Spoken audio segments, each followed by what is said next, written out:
जय श्री राम फ्रेंड्स। आज की वीडियो में मैं आपको शरद पूर्णिमा की बहुत ही सरल पूजा विधि बताऊंगी। शरद पूर्णिमा को सबसे बड़ी पूर्णिमा माना जाता है। इस दिन चंद्रमा पृथ्वी के बहुत पास होता है और इस दिन चंद्रमा की पूजा का विशेष महत्व होता है। अगर आप शरद पूर्णिमा का व्रत करते हैं या नहीं करते हैं, लेकिन आपको चंद्रमा का पूजन जरूर से करना चाहिए। ये व्रत ज़्यादा कठिन नहीं होता है। आप इसमें रात के समय चंद्रमा को अर्घ देने के बाद एक टाइम पर खाना खा सकते हैं, सात्विक खाना खाना तो चलिए शुरू करते हैं। सबसे पहले हमें शरद पूर्णिमा की पूजा के लिए चौकी लगा लेंगे। चौकी पर आप पीले रंग का वस्त्र बिछा लेंगे। इसके बाद हम चावल का आसन देकर विष्णु भगवान की फोटो या मूर्ति को विराजमान कर लेंगे। फिर हमें चावल का आसन देकर गणेश जी को विराजमान कर लेंगे। अगर आपके पास गणेश जी नहीं है तो आप सुपारी के रूप में भी गणेश जी को विराजमान कर सकते हैं। फिर हम फूलों का आसन देंगे। आपके पास अगर पीले रंग के फूल हैं तो ज़रूर से समर्पित करें विष्णु भगवान जी को।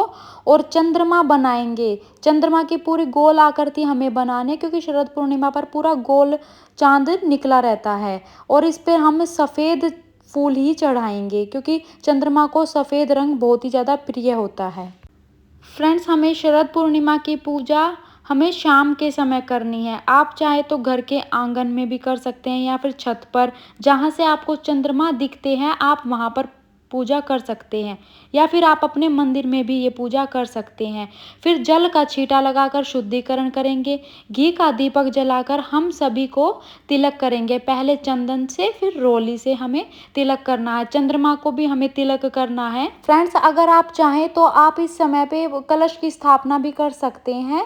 अगर नहीं करना चाहते हैं तो आप इसे स्किप कर सकते हैं। अगर आपके पास चांदी का सिक्का हो तो अवश्य पूजा में रखें। मैंने चंद्रमा के ऊपर ही सिक्के को रख दिया है। अगर चांदी के बर्तन हो तो जरूर से उनको यूज करें। उसमें मैंने जल भी समर्पित कर दिया है भगवान जी को। मेरे पास चांदी का लोटा नहीं था। आपके पास चांदी का लोटा हो तो आप ले सकते हैं। अगर आपके पास चांदी के बर्तन नहीं हो तो आप सिंपल स्टील का या फिर तांबे पीतल का भी ले सकते हैं। फिर हम वस्त्र के रूप में कलावा समर्पित करेंगे विष्णु भगवान जी को और गणेश जी को। अगर आपके पास जनेऊ हो तो जनेऊ भी अवश्य से आप समर्पित करें। और खीर का भोग जरूर लगाना होता है आपको शरद पूर्णिमा के दिन। तो अगर चांदी का बर्तन है तो आप खीर को भी चांदी के बर्तन में ही डाल कर रखें। मेरे पास ये छोटी सी कटोरी है तो मैंने इसी में समर्पित कर दी है।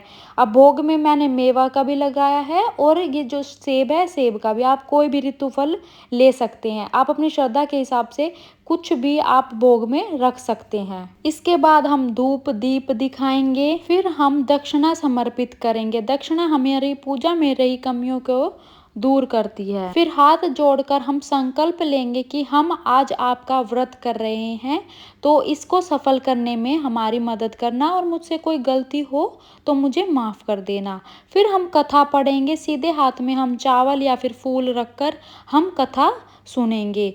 देखिए फ्रेंड्स, जो ये शरद पूर्णिमा व्रत करने से है ना, जीवन में खुशहाली और सुख संपदा का आगमन होता है। पौराणिक कथाओं के अनुसार इस दिन ही समुद्र मंथन से माँ लक्ष्मी प्रकट हुई थी। शरद पूर्णिमा के दिन चांदनी रात में खुले आसमान के नीचे खीर रखने की परंपरा है।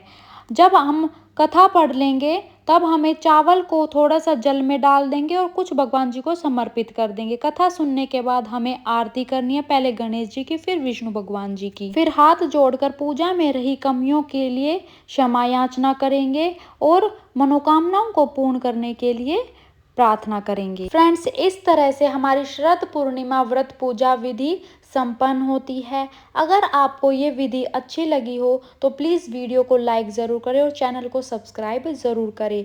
एक लाइक आपका बहुत ही ज़्यादा मुझे मोटिवेशन देता है, तो प्लीज़ लाइक करे बगैर ना जाएं। शरद पूर्णिमा पर चंद्रमा की पूजा कैसे करें और शरद पूर्णिमा व्रत कथा आपको मेरे चैनल पर मिल जाएगी, तो आप वो भी देख सकते हैं। फ्रेंड्स, ये वीडियो देखने के लिए आपका बहुत बहुत धन्यवाद।